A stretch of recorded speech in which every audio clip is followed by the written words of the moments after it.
Hello new moms, welcome back to episode 12 of healthy breakfast series. ఈరోజు రెసిపీలో ఎక్కువ శ్రమ లేకుండా ఈజీగా చేసుకునేలాగా ఆలూ పరాటా ఎలా చేయాలో చూసేద్దాము. సో ఫస్ట్ అయితే చూస్తున్నారు కదా ఎంత మంచిగా వచ్చిందో. సో ఇలా చేసుకోవాలంటే ముందు ఏం చేయాలో చూసే ముందు welcome back to our channel అమ్మతో ఆద్యశ్రీ. మన ఛానల్ని ఎవరైనా ఫస్ట్ టైం చూస్తుంటే మన ఛానల్ అయితే సబ్స్క్రైబ్ చేసుకోండి, అలాగే లైక్ చేసి షేర్ చేయండి.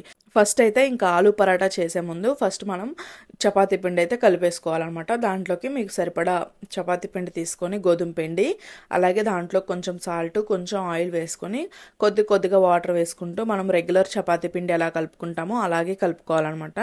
కలిపేసుకుని దాన్ని ఒక 10 minutes వరకు పక్కన పెట్టేసుకోవాలి. వాటర్ అయితే చూసుకొని యాడ్ చేసుకోండి, వెంటనే జావ్ అయిపోతుంది కదా. సో మీరు ఎంత కావాలో అంత క్వాంటిటీలో కలిపేసుకోండి.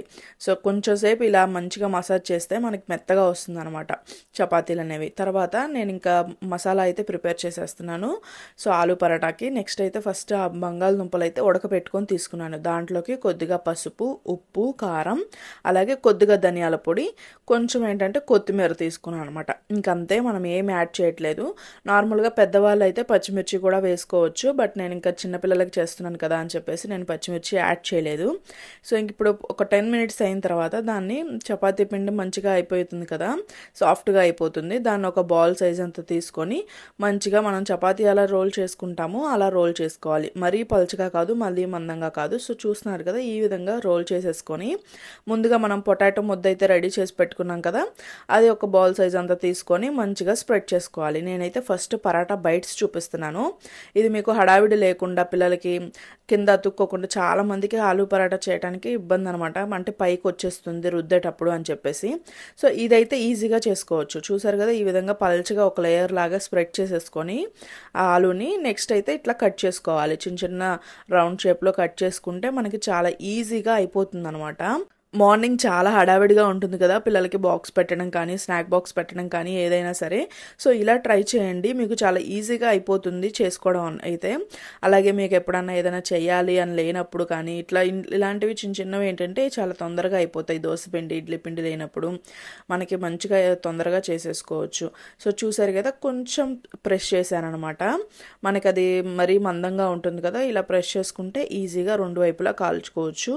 నేనైతే పెనం మీద ఆయిల్ వేసేసుకొని ఇంక ఇట్లా రెండు వైపులా ఈవెన్గా కాల్చుకుంటున్నాను, సేమ్ చపాతీ కాల్చుకున్నట్టే.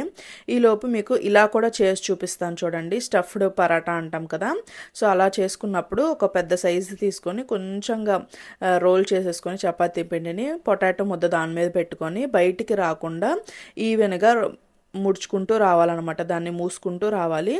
సో ఇలా వచ్చినప్పుడు మనం ఎక్కువ ప్రెస్ చేయకుండా ఫ్లోర్ వేసుకుంటూ చూడండి ఎంత మంచిగా వచ్చిందో. నేనే షాక్ అయ్యానమాట, అసలు ఇంత బాగా వచ్చిందా, ఇంకా షాప్ పెట్టేసుకోవచ్చేమో కదా. నేను అంత రౌండ్గా వచ్చింది, అస్సలు స్టఫింగ్ అనేది బయటికి రాలేదు. నాకైతే చాలా బాగా అనిపించింది. మీకు ఎలా అనిపించిందో కామెంట్ చేయండి.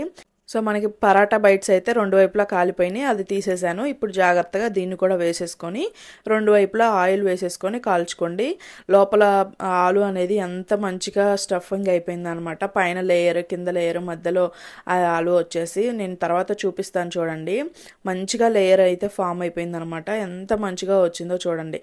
సో మీరు కూడా తప్పకుండా ట్రై చేయండి ఇంట్లో. రెండు రకాలు ఈజీ అనమాట. మీకు కొంచెం ఎక్కువ హడావిడిగా ఉన్నప్పుడు ఇలా బైట్స్ చేసుకోండి, కొంచెం ఫ్రీ టైం ఉన్నప్పుడు ఇట్లా చేసుకోండి. చూడండి ఎంత మంచిగా వచ్చిందో లోపల. సో మరి ఈ వీడియో నచ్చిందా? నచ్చితే లైక్ చేసి షేర్ చేయండి, అలాగే సబ్స్క్రైబ్ చేసుకోండి. Thank you so much for watching. Next వీడియోలో కలుద్దాం. అంతవరకు బాయ్ అండి.